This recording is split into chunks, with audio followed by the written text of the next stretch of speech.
Hey moms, it's Laura Ollinger. Welcome to the Positively Healthy Mom podcast. This episode is part 2 of my conversation with the Reverend Dr. Lisa Thompson, who is passionate about wholeness in mind, body, and spirit. In my work and what I do, I specialize working with teenagers and their moms. And so what I find is everything you just described is a lot of what teenage girls specifically, but boys too, have their own version of it. Right. For them, it's the sports, if they didn't play well, girls play sports, but I hear the language a little bit more from my son. So I have 2 boys, 2 girls. So the language I hear when my boys are beating themselves up, if they're in that negative cycle, it's because they didn't make the right play or they didn't play well enough in the game. Right. That's what I hear from the boys. From the girls, what I hear is, oh, it's a social thing, right? I got left out. I didn't get spoken to today by this group of girls, right? And so it's funny how they're all judging themselves, based off of their specific, interests, but also it's a little bit of a gender issue. So what I want to switch over to is just how can we teach this to our children when they're in a world and in the culture where everything that you described is really, or that we talked about, is like the antithesis of what you're trying to teach. So I do want to actually, let me let you answer that, right? Because it's like you and I are like, whoa, we're on the same wavelength with this, but yet our kids are immersed in a culture that is not. So what do you do about that? Such a great question. And so in my world right now, literally, with the sports and the social things and all the things, right? This again, I think is about modeling for our kids. And so if I am hoping that my son is going to be able to authentically handle not being played in a position, or he struck out, or he didn't play enough minutes, and not take the entire loss of a game, or I'm not good enough to play on this team onto himself.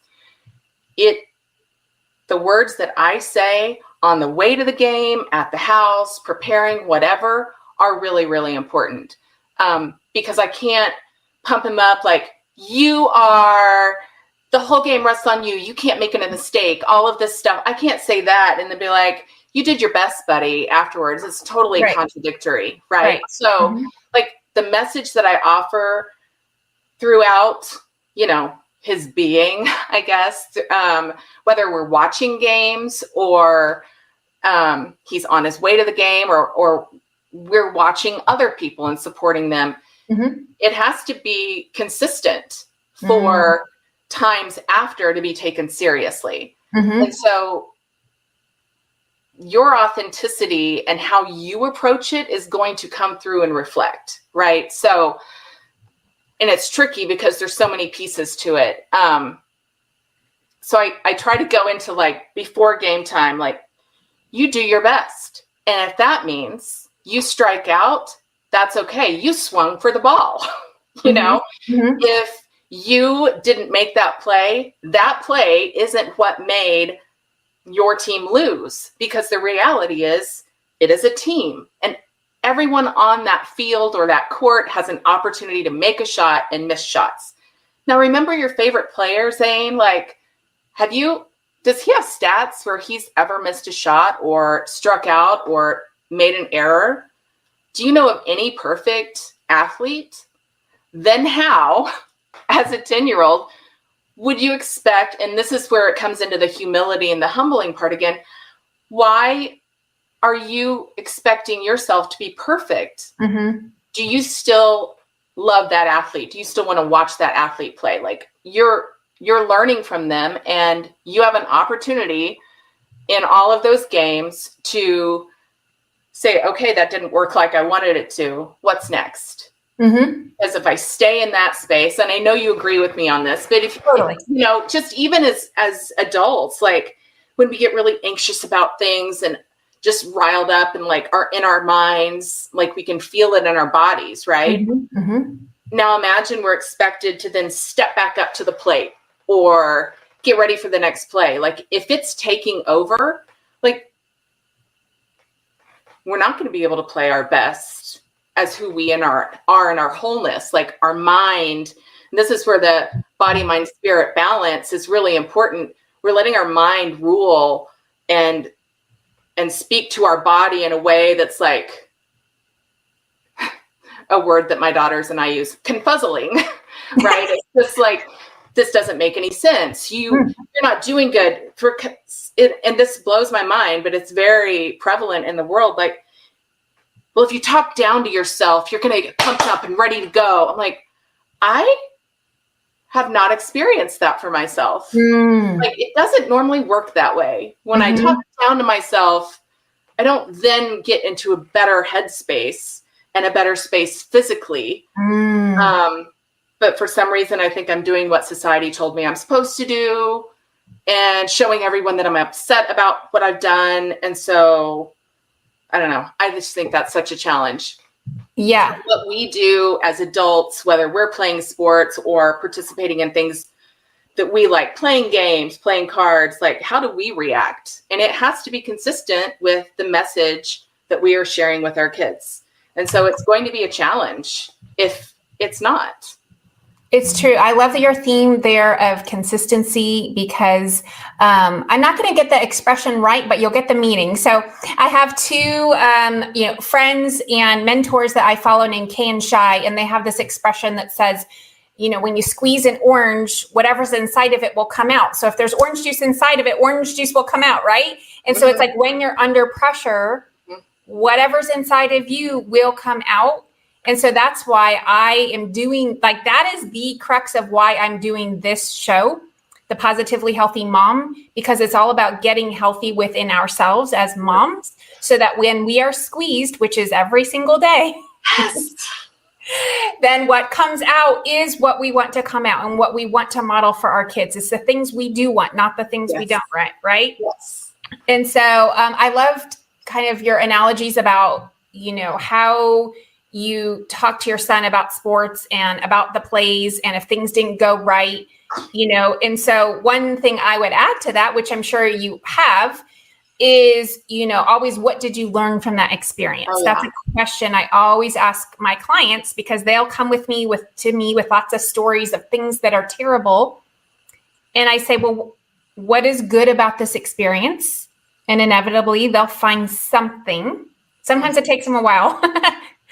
And inevitably, I'll say, what did you learn from this experience? And they'll always find something. And I bet if you ask your son that question, which it sounds like you have many, many times, he would have an answer for that. And so that's what that's doing. Is the funny thing is that is what I'm trained in, which is called Neuro Encoding. That's what Neuro Encoding is reprogramming our minds to be the best version of ourselves, to default to the best version. And so, we all have this kind of baseline as far as who we are in our lives, like this mood, who we are as a personality, right? And so the idea is to raise this baseline to a more positive version. So that way, when something does go wrong, you regress back to the positive, the higher baseline, right? Yeah. And so it sounds like that's what you've taught yourself or you've learned, and you're doing that with your kids. And I'm just in awe. I think that's amazing. And I wish that, we could kind of continue to spread this message because it's our, society is suffering, our teenagers are suffering, and they're so hard on themselves and they're really hard on each other. I mean, mean. Like, I don't know if you have any stories that you might share today about things that have happened to your kids that you're just like, how can one kid say that to another? Like, how are they learning this? And I think we know the answer. We know how they're learning this, but like, it's like, what do you do in those moments when I'm like, I guess the question is, have your kids been spoken to in a really mean way? And what did you do about that? Yes, I don't like it. I don't like it at all. and it's, I don't know, so many things are spinning in my mind thinking, you had thought back in the conversation, how do you talk to your friends? Like, how do you challenge your friends when they're in a negative, and sometimes I just kind of pause because when you're having lunch with your friends or, at a party, for kids or at the game or whatever, I try to listen to the word or the concern or whatever, and then think, well, but what if it was something different, and I said just the other day to someone that they had expressed something, I can't even remember. And I've had to do this to myself. I wonder if sometimes the way we perceive people is not in any way what they would intend. Totally. But and sometimes it's something as simple as that. Like, I have taken this whole situation and perceived it so personally and as an attack. And, but like, what are the chances that that was really the case? Exactly. And just being able to kind of let go of things, whether or not it really was true. Mm-hmm. Right. And so that's just touching the surface of how I would perhaps interact with my friends or family. As far as I love that. Can I pause you right there? Can you put a pin in your next thought? I love what you just said, because, we do take things personally. And that's something that I've learned in my journey, is that whatever somebody is bringing into a conversation, that's their stuff, right? Mm-hmm. That's their past, that's their history, whatever that is. And so that's what the lens is. That's what they're viewing it through. And so no matter what is said to you, there has to be some distance or space that we give that conversation and say, whatever that person just said, that's really saying more about them than it is about me. Even if they're saying something to me, that's about them. That's who they are. That's what struggles they are going through. And that's what, when I talk to my teenage clients, I explain, we have a lot of times where we're dealing with some kind of mean girl behavior or bully behavior. And I say that I can guarantee you has nothing to do with you. That's about what's going inside with them. They're having a need to feel more significant in their lives. They're in pain. And so they're trying to transmute their pain to you, right? All these things. And so I love just kind of, you're saying, how do we bring this conversation to a friendship if you're, experiencing something? And I think what you said was step one is to realize that not whatever they might have said is not personal, and that you realize, it's a different, everybody has their own interpretation. Mm-hmm. And then, what would be your next thought to that? What would be the step two to, having this conversation? So what I've noticed in step two is there is often resistance to that. Whether it's around the lunch table or in the stands or whatever. And there are just specific specific things that come to my mind. And I'm like, this is so strange that this is being resisted. And it is much more comfortable, I think, for us to feel and justify our angst and frustration and our criticism, and having someone come alongside and to use your word, put a pin in it and say, what if there's something else going on and we don't need to be this critical or whatever? And so at that point, it depends on the response you get, I would say, step two is. And if there's a bit of resistance, sometimes it's just staying present and calm, present and positive, and not reacting to the resistance. And sometimes it brings up more resistance and just anger that you're like, I don't even know, but you have to be comfortable in not being appreciated or liked in that moment. Oh my gosh, what you just said. Okay, that's the quote of the show. That's the quote of the show. I love that. That's the takeaway for me. And I have a feeling that would be a takeaway for other people. It's hard. It's really hard. And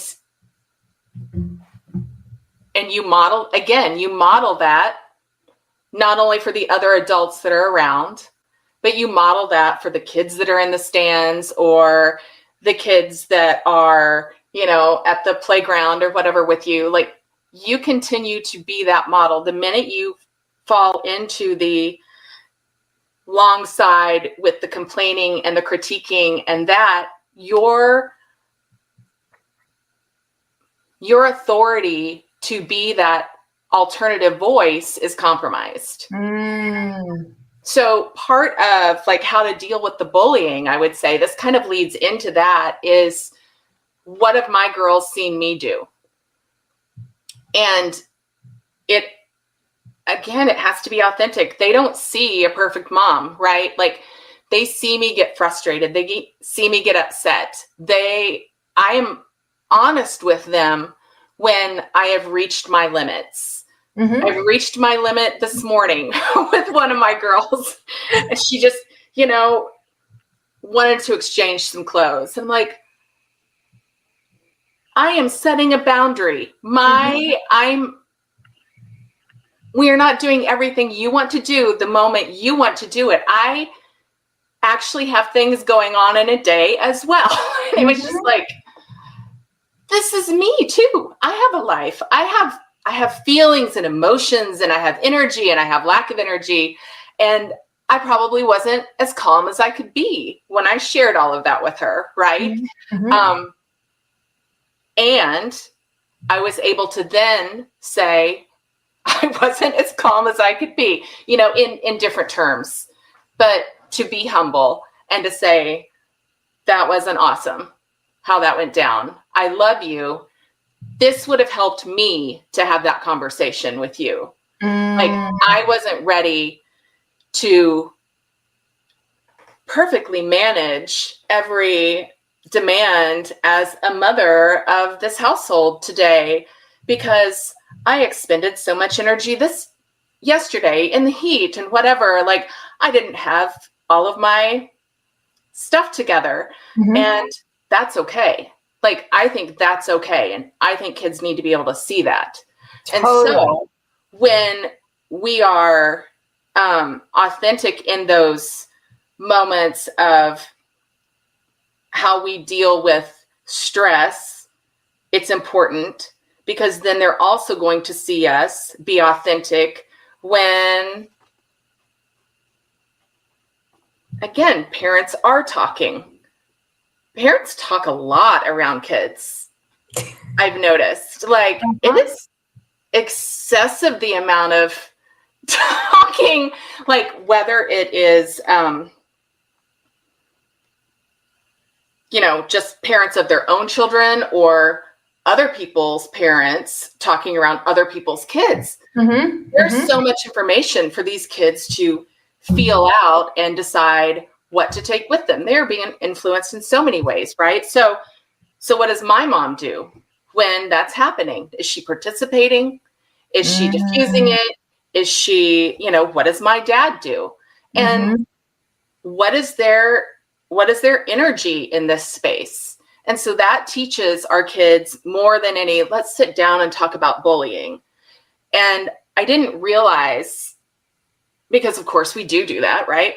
And so does the school. But I found out recently about a rumor, totally blew my mind, set me spinning this fall, that one of my daughters, who had gotten the lead in her 4th grade play, and she got the lead in her 6th grade play.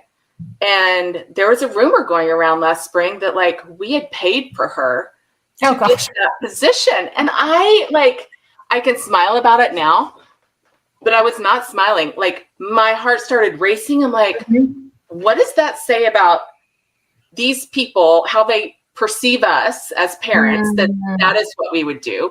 What does that say about how they perceive the talents and gifts of my daughter, which I think she can hold her own? What does that say about the musical director, how they assume she operates, that if she's going to take payment or something, like I was just, and my daughter hadn't said anything to me about it last spring, but I just kind of like heard it in passing. I was like, what? This has to be dealt with. It has to, So I talked to the dean of the middle school, and she hadn't heard it. She's like, what do you want to do, Lisa? I was like, I just feel like it's not okay. Like, it needs to be like, is this why she doesn't want to try out? And, you know, like, what's going on? She hasn't even talked to me about this. So she drew my daughter in and said, hey, I just, just want to check in with you. And like the best thing happened, that my daughter was like, yeah, that was last spring. It's fine. Like, it didn't faze her. It didn't bother her.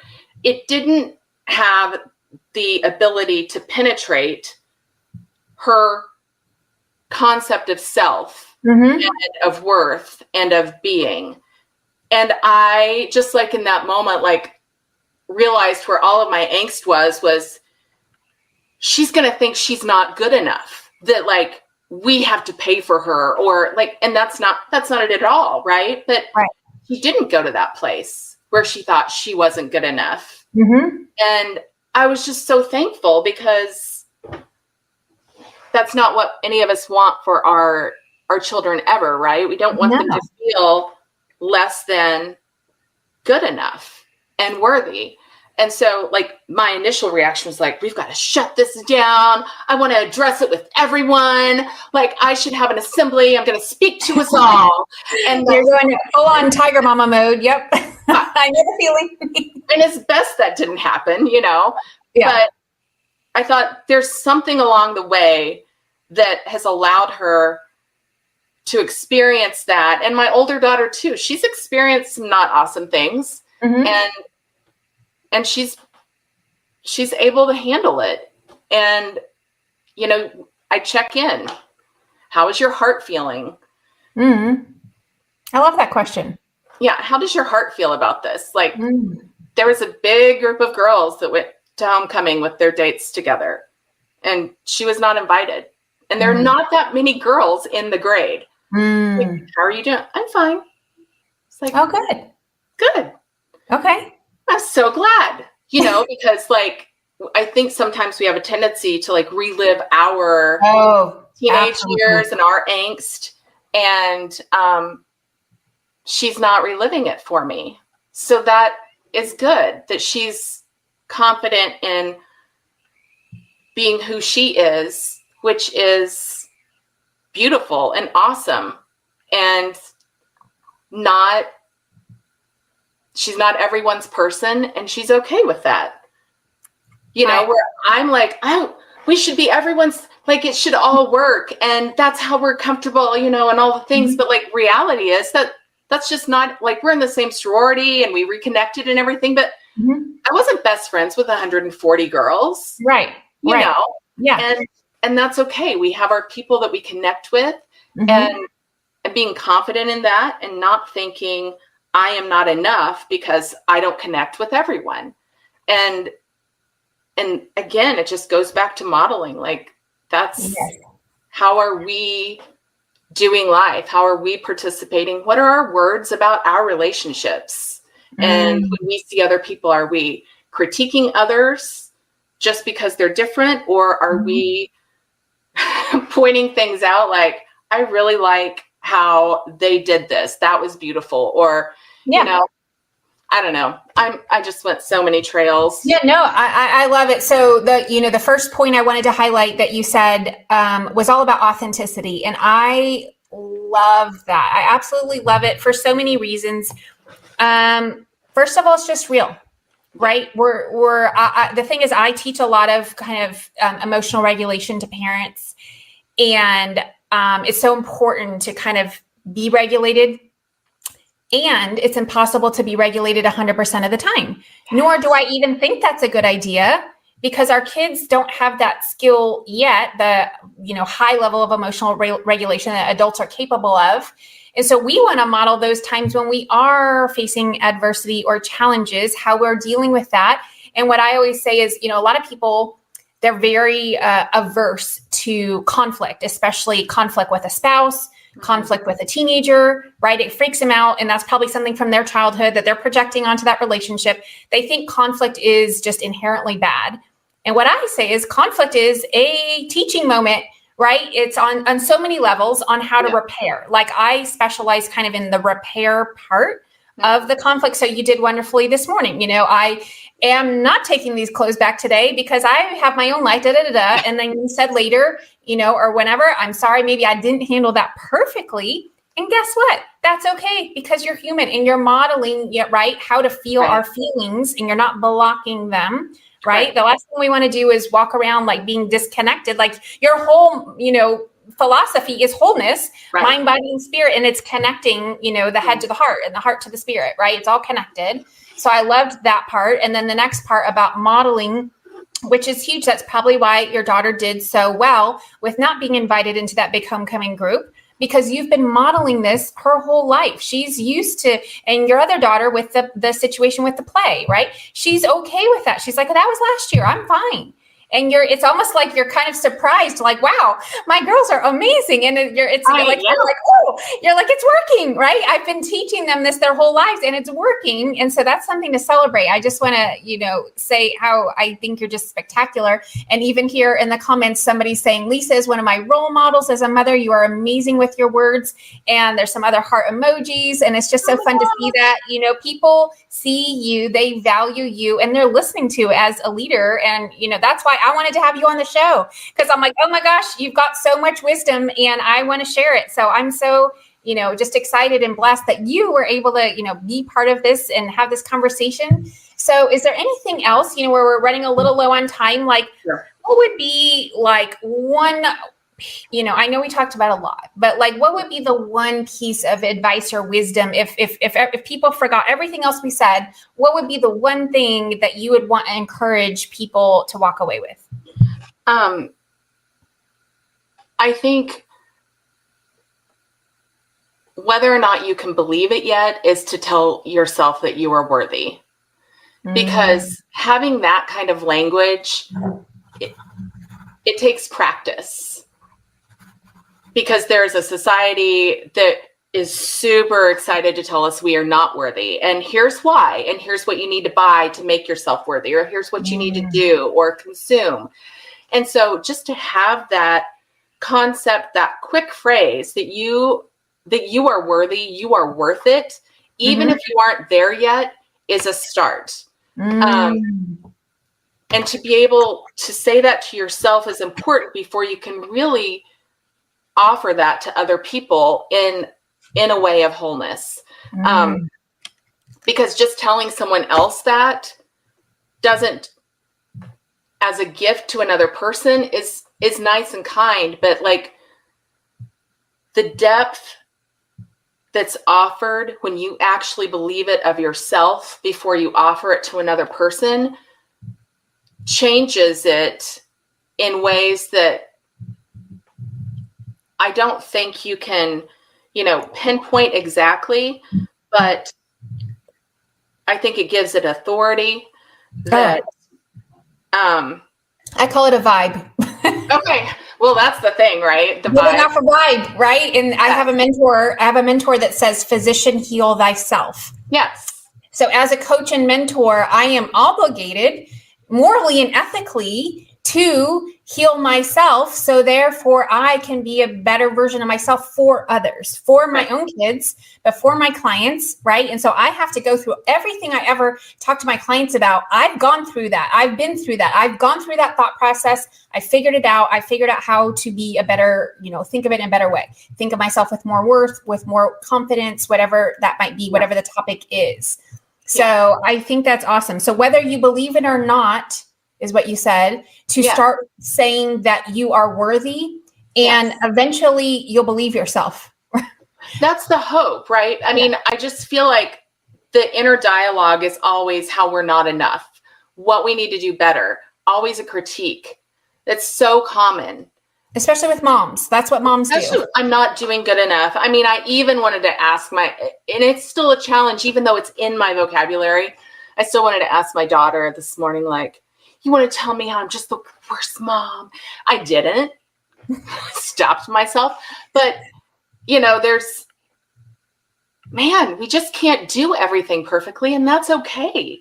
Like, it's okay.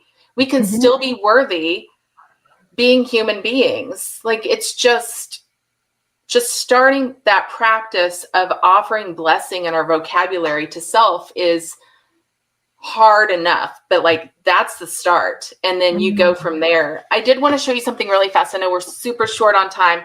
Okay. But as far as the idea of body, mind, and spirit and connectedness. So like if you like my super skilled circles, how they're connected, but you can see how they all have individual spaces, right? But then they all come together in this one spot. Yeah. So this is a traditional look at the Trinity, if you are a Christian, where you have creator, redeemer, sustainer, Father, Son, Spirit. And then the idea is that without any one piece, you don't have the fullness of God. It takes all three of those for the wholeness and the fullness of God. So I really like this visual for wholeness, where you have a circle of body, of mind, and of spirit. And there are parts of it in each one that are going to exist on their own. And then there's a part where they all come together in like this beautiful space, and they pull one and the other just right, where you can feel that wholeness. Yeah. And sometimes, and this is really where it is, and I've had to do this a lot for myself, because my mind and my body and my spirit are not always aligned. And it's having grace with the fact that they're not. And being true to myself of, so I need to let go a little here and focus a little more here so that we can get back on track. And I know that's like a whole other box. Okay, well, that's the perfect way to leave it, because we are just out of time. So Lisa, how can people find you after today? On my Facebook group, Adventures of Health and Wholeness, and by my email, ldwthompson@gmail.com. And I'm just not super official, but I'm out there. Okay. Well, they can find you on your Facebook group, and I'll be sure to tag you. So thank you so much, Lisa. I really appreciate it. And I would love to have you back again. We can just find so much more to talk about. So I so appreciate it. Thank you for being here today. Thank you. Thank you for listening to the Positively Healthy Mom podcast, because there's no manual for the hardest job in the world.